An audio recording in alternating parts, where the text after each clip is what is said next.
Hello dear learners, कैसे हो आप सभी। आई होप सब बहुत अच्छे होंगे, स्वस्थ होंगे और पढ़ाई बहुत अच्छी चल रही होगी सबकी। तो आज जो हम डिस्कस करने वाले हैं और आज जिस चैप्टर के बारे में हम पढ़ने वाले हैं वो है chapter number 9 and the chapter name is rural life and society. ये चैप्टर नेम से ही आप देख पढ़ पा रहे हो, समझ पा रहे हो कि हम रूरल लाइफ मतलब गांव की लाइफ और उसकी सोसाइटी के बारे में देखने वाले हैं। ये हमारा हिस्ट्री का टॉपिक है तो थोड़ा हिस्ट्री से रिलेटेड होगा। और अभी हम चल रहे हैं वो मॉडर्न हिस्ट्री के टॉपिक्स और मॉडर्न हिस्ट्री की टाइम पे पीरियड पे चल रहे हैं जब ब्रिटिशर्स ने किस तरीके से रूल्स रेगुलेशन अपना एक्सपेंशन करना शुरू किया है और अपनी पॉलिसीज लाना शुरू की है। वो पीरियड और वो एरा को दिमाग में रखते हुए हम पढ़ेंगे, ठीक है। It's not about rural life कि हम गाँव के बारे में पढ़ेंगे कि गाँव कैसा होता है कैसा नहीं, बट हम ब्रिटिशर्स के टाइम पे कैसी सिचुएशन थी वो चीजों के बारे में इन डेप्थ इस चैप्टर में देखेंगे। आई होप आप सब बहुत एक्साइटेड हो इस चैप्टर को पढ़ने के लिए। So let us start this chapter and after this chapter आप लोग अच्छे से चीजों को क्लियर कर पाएंगे। सो हम पढ़ने वाले before the arrival of Britishers the people in village were self sufficient. देखिए, ब्रिटिशर्स के आने से पहले लोगों में वो ऐसा नहीं है कि ब्रिटिशर्स आने के बाद उनकी कोई लाइफ चेंज होगी, उल्टा वो पहले काफी सफिशिएंट थे। अपना जो मर्जी जहां मर्जी जैसे मर्जी वो काम करना चाहे जैसे करना चाहे, भले इतनी इनकम सोर्स नहीं थी बट वो मैनेजेबल थी। बट ब्रिटिशर्स के आने के बाद वो सारे ब्रिटिशर्स ने कंट्रोल कर दी, ठीक है।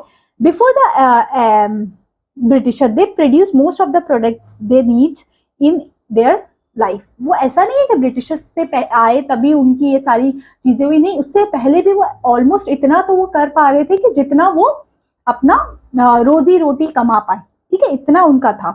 In the case of natural calamity like draft और जब फ्लड वगैरह आ जाते थे तो काफी चीजें they are not concern with the political development of the country, ठीक है। तो ये आप सिचुएशन समझ लीजिए कि ब्रिटिशर से पहले भी वो एक काफी अच्छी मतलब ऐसा था कि वो मैनेजेबल काम कर पा रहे थे। फिर उसके बाद में coming britisher however change the situation. Revenue का चीजें काफी चेंज हो गई, ठीक है।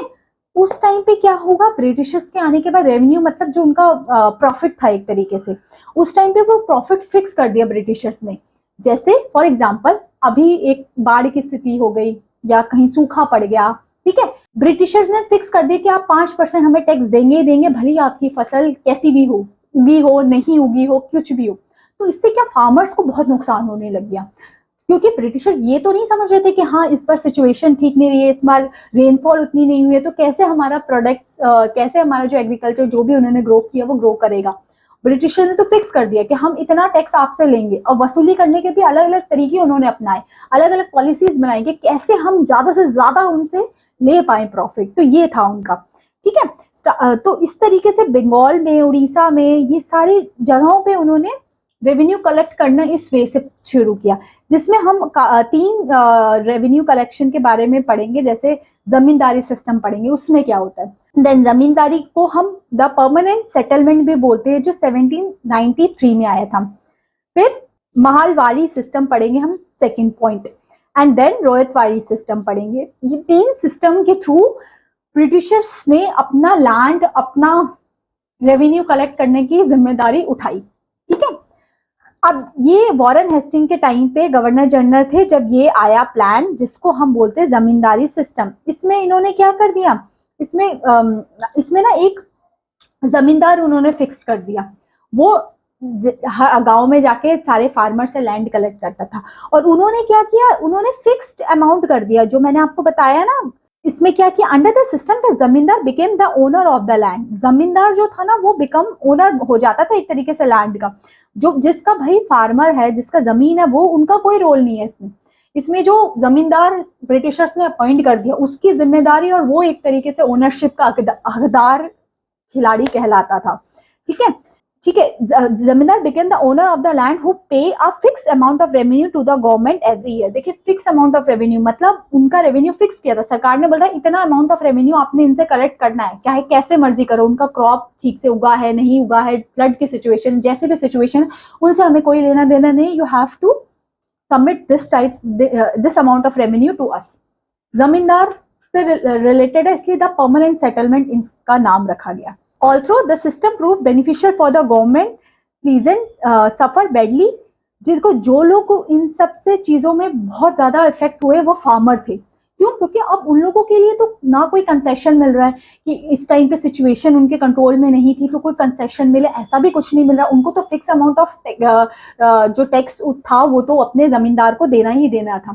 फिर सेकेंड जो महावारी सिस्टम था, इसमें क्या हो गया, इसमें क्या हो गया, कुछ गांव के लोग थे, कुछ ग्रुप ऑफ विलेजर्स थे, उनको कंबाइन किया, उनमें से एक हेड चूज कर लिया जिसको उन्होंने महाल्स नाम दे दिया, हेड एक, ठीक है। बहुत सारे विलेजर एक साथ आए और उन्होंने अपना हेड चूज कर लिया। एक तरीके से इसमें वो जमींदार नहीं तो वो एक महाल चूज कर लिया, वो कलेक्ट कर रहा था टैक्स, वो कलेक्ट करता है रेवेन्यू डिफरेंट फार्मर्स के थ्रू। ये था, और ये काफी स्टेट्स में, मध्य प्रदेश, पंजाब से लेके उत्तर प्रदेश, काफी जगह पे ये आया। ये सारे रेवेन्यू कलेक्ट करने के ही तरीके थे, चाहे आपका जमींदारी सिस्टम हो चाहे कोई भी। थर्ड वन इज रोयतवाड़ी सिस्टम, ये थोड़ा सा ठीक था। इसमें क्या किया था, इसमें ये मद्रास साइड में, ये सारी जगहों में इसमें क्या किया था, pleasant for recognise the owner of the land as long as paid the revenue. इसमें जो प्लीजेंट जिसकी जमीन थी वही उसका ओनर कहलाया जाएगा, ना ही कोई जमींदार, ना ही कोई महाल। वो खुद ही उसके ओनर कहलाए जाएंगे जब तक वो रेवेन्यू उनको दे रहे हैं। तो कोई इसमें एक्सटर्नल एजेंसी या एक्सटर्नल कोई लोग को अपॉइंट नहीं किया था रेवेन्यू कलेक्ट के लिए, उसमें जिसकी जमीन है वही, पर उसको एक शर्त थी कि उसको अपना पे करना है ब्रिटिशर्स को, एक अमाउंट जो फिक्स थी वो ब्रिटिशर्स को देनी है। But the revenue was extra ordinate as high as 50% of the total produce. Revenue ही इतना ज्यादा था, भले अब कोई एक्सटर्नल नहीं अपॉइंट करे, बट वही जो अपॉइंट करे वो, बट टैक्स तो उनको भरना ही भरना है जितना है। तो ये जो आइजरदारी सिस्टम था, ये भी एक तरीके से रेवेन्यू कलेक्ट करने का ही सिस्टम था, ठीक है, जिसको हम कहते सकते सिस्टम ऑफ ऑक्शन, ठीक है। ये भी एक रेवेन्यू कलेक्ट करने का ही था, जिसमें ब्रिटिशर्स के टाइम पे, मुगल्स के टाइम पे ये था कि जिसमें उन लोगों को एक तरीके से, जैसे जमींदारी सिस्टम में था ना, यू हैव टू पे सम अमाउंट ऑफ टैक्स, इसी की तरह था, ठीक है। अब इम्पैक्ट क्या पड़ा हमारी, impact of British economy policy. अब इम्पैक्ट क्या पड़ा हमारी, क्या क्या चीजें इम्पैक्ट हुई इस चीजों से, जब ये सारे महालवाड़ी रोहितवाड़ी सिस्टम आए, जब रेवेन्यू इनको लोगों को इतना देना पड़ गया, ठीक है, तो क्या क्या चीजें चेंज हुई, है ना, क्या अब कैसी सिचुएशन हुई। क्योंकि देखो, एक तरह से इंडिया की इकोनॉमी तो बिल्कुल खत्म सी हो गई थी। क्यों? क्योंकि जो बेचारे जो कमा रहे थे, जो पहले ऑलमोस्ट इतना तो कमा रहे थे कि अपनी रोजमर्रा की जिंदगी और ये सब को मैनेज कर पाए। अब तो जो बचे कुचे भी पैसे थे वो उनको टैक्स में दे देने पड़ रहे थे, क्योंकि उनके पास जमीन, उनके पास ना कोई ओनरशिप बची जमीन की, वो तो बची ही नहीं बची, उसके साथ उनको टैक्स भी देना पड़ गया। तो इट्स वेरी डिफिकल्ट। अब उनकी कंडीशन आप खुद समझ सकते हैं कि कितनी बुरी कंडीशन रही होगी। फर्स्ट इम्प्रूव, देखिए एक तरीके से बहुत खराब प्लीजेंट सिचुएशन थी, प्लीजेंट्स की सिचुएशन एक तरीके से बड़ी खराब हो गई थी। द कंडीशन प्लीजेंट वॉट डेटोरिगेट, मतलब एक इतनी बेकार हालत में थी ब्रिटिश गवर्नमेंट के टाइम पे, आप खुद ही समझ सकते हैं, जब 50% वो अपना पूरा प्रोडक्ट का दे ही दे रहे हैं टैक्स के तौर पे, उनके पास क्या बचे, उनको फिर बेचना है, क्या करना है, उसमें क्या उनके पास प्रॉफिट रहेगा उसका। The sole intention of government was to collect more and more revenue, as already told। उनका काम सिर्फ ये नहीं देखना था आपके कितना लगा, कितना क्या टेक्नोलॉजी चाहिए, आप फार्मर्स को क्या सुविधा दिया जाए, उनको सिर्फ ये था कि रेवेन्यू कितना ज्यादा किससे कलेक्ट कर सके। That is the sole and main purpose of the British government. No step was taken to improve agriculture, as already told. No other facilities were given to farmer. No other irrigation facilities given by the British government to the farmers. There's nothing facilities available to the farmers. But farmers को return में क्या देना पड़ता था, heavy taxes. Britisher के through कुछ उनको नहीं मिल रहा है, उल्टा उन्हीं को ही देना पड़ रहा है टैक्स, ठीक है। लैक्स ऑफ पीपल डाई, उस टाइम पे काफी लोग, और फार्मर्स की situation is the worst situations, because they suffer a lot, even they do not earn so much, they give more than their taxes. जितना वो अर्न नहीं कर रहे थे, they have to give more money in the taxes, in the form of tax. अब वो एक तरीके से डेप्थ हो गई उनकी, रूरल इन डेप्थनेस, मतलब उनकी इतनी ज्यादा एक तरीके से वो इतने डेप्थ, मतलब उनकी बहुत ज्यादा सिचुएशन ऐसी हो गई कि वो एक तरीके से एक आप ये कहते हैं प्लीजेंट हैव टू सर्वाइव, बहुत कम इनकम में उनको सर्वाइव करना पड़ रहा था, ठीक है। उनका एक तरीके से कुछ उनको प्रॉफिट कहीं से नहीं हो रहा था, इनफैक्ट जो था वो भी जा रहा था उनसे, ठीक है। लोन्स वगैरह ले रखे थे, तो उनकी एक तरीके से आप कहीं मैं एक वर्ड भूल रही हूँ कि वो अपना लोन को भी पे नहीं कर पा रहे थे, ठीक है, एक तरीके से बैंकक्रप्ट टाइप के हो गए थे, आप ये वर्ड भी नहीं यूज कर सकते। उनकी डेप्थ, उनकी बहुत ज्यादा सिचुएशन खराब हो गई थी, ठीक है, क्योंकि जो उन्होंने लोन ले रखे थे अपने एग्रीकल्चर के टाइम पे, उनको अब आधे से ज्यादा तो उनको टैक्स पे देना पड़ रहा है वो लोन को, how they can refill the loan amount, ठीक है। तो आप समझ सकते हैं कि कितनी सिचुएशन कितनी खराब हो गई है। Subletting the land, देखिए many of the zamindar have large land holdings and it's not possible for personal to collect revenue from the land, ठीक है। अपॉइंट देखिए उन्होंने ना कुछ पीपल्स को अपॉइंट कर दिया गया, ठीक है, जमींदार अब काफी हर जगह पे तो नहीं हो सकते, तो उन्होंने काफी अपने लोगों को अपॉइंट कर दिया गया कि वो लोग अब टैक्स की वसूली करेंगे। स्मॉल लैंड होल्डिंग्स, उनकी लैंड होल्डिंग धीरे धीरे कम होती गई क्योंकि काफी पोर्शन ब्रिटिशर्स ने ले लिया था। According to the existing law, inheritance of farmer land को डेथ के टाइम पे इक्वली डिवाइडेड होता था सन की में, ठीक है, बट ब्रिटिशर्स के आने के बाद उन्होंने ऐसा कुछ भी नहीं हुआ, ठीक है, उनकी जो लैंड उनके सन्स को मिलनी चाहिए थी वो ऐसा कुछ नहीं मिली। कल्टीवेशन ऑफ कैश क्रॉप, देखिए कैश क्रॉप्स हमारे टी, शुगर के, इंडिको, ये कैश क्रॉप्स होते हैं।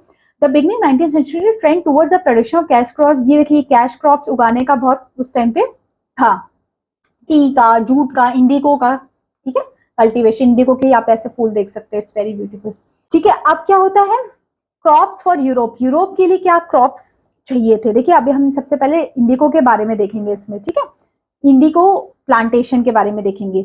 डिमांड ऑफ इंडियन इंडिको, क्योंकि उनके डिमांड बड़ी, इंडिको का जो कल्टीवेशन इंडिया में होता था वो फिर यूरोप में काफी प्रचलित हुआ। By the 13th century of indigo was being used for cloth manufacture in Italy, ठीक है, इंडिको का यूज किया जाता है फॉर द क्लॉथ मैन्युफैक्चर करने के लिए।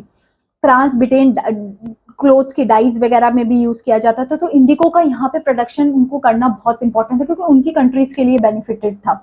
However, only small amount of Indian indigo reached the Europe market for their price was high. ठीक है, only small amount of Indian indigo reached European market and its price was very high. कुछ ही इंडिको Europe जा पाते थे, इंडिको का जो plantation for their, क्योंकि उनके प्राइजेस बहुत हाई होते थे, ठीक है, क्योंकि उनको डाइज में और ये काफी प्रचलित था, इसलिए उस सेंचुरी में इसका प्रोडक्शन के लिए काफी चीजें हुई, ठीक है। ये एक ऐसा प्रोडक्ट, ऐसा क्रॉप था जो इंडिया में इसको ज्यादा से ज्यादा प्रोड्यूस किया गया ताकि वो अपने यूरोप में जाके उनको बेचे और उससे ज्यादा से ज्यादा पैसा कमाए, क्योंकि इसका जो प्राइजेस थे काफी ज्यादा थे। और इसी की तरह Britain turn to India for indigo, अब ब्रिटेन भी आया इंडिको की प्लांटेशन, जब उसने देखा यूरोप में इतना प्रचलित हो रहा है, लोग इतना पसंद कर रहे हैं, उनसे कपड़े बन रहे हैं, डाइज बन रही अलग अलग तरीके से, तो ब्रिटिशर्स भी आए अब इसमें। From the decade of 18th century indigo cultivation Bengal expanded, देखिए धीरे धीरे जगह जगह पे उन्होंने अपनी कमर्शियल मार्केट्स लगाई, इंडस्ट्रीज लगाई ताकि वो उसका प्रोडक्शन इंक्रीज कर पाए। अब ये भी problems in niche cultivation is like indigo cultivation को ही कहते हैं। क्या क्या प्रॉब्लम्स आई, the planters found difficult to expand the area under the niche cultivation, so that they attempt to lease the land around the indigo factories and evict peasants from the area. By the way of that they conflict their tension, ठीक है, वो अपना area increase नहीं कर पाए थे, उनके पास इतनी लार्ज लेबर नहीं था, इतनी ज्यादा चीजें नहीं थी कि वो अपना प्रोडक्शन इंक्रीज कर पाए, ठीक है, क्योंकि अब क्योंकि क्या हर फॉरेन ट्रेडर्स को यही था कि हम इंडिको का प्लांटेशन कर पाए ताकि अपनी कंट्री में लाके इनको इंक्रीज कर पाए।